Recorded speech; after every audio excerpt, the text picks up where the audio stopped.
ஒரு தகினி பண்ண போகிறேன்.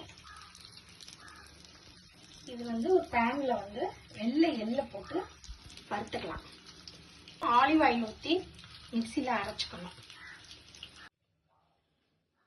எள்ளு, எண்ணெய், ஆலிவ் ஆயில் ப்ளஸ் சுடுதண்ணீர் கொஞ்சம் ஊற்றி நல்லா அரைச்சி எடுத்துருக்கிறேன். இப்போ ஒரு பவுலில் கேபேஜ்,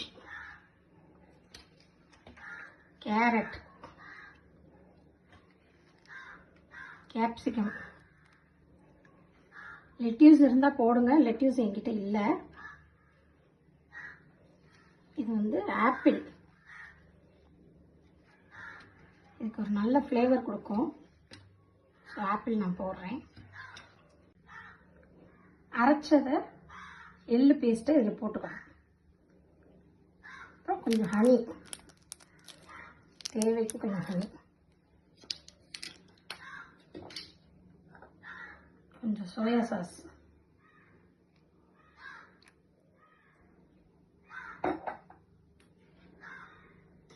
உப்பு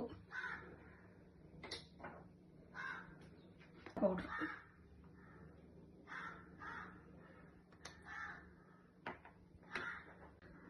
எல்லாத்தையும் நல்லா மிக்ஸ் பண்ணிக்கங்க.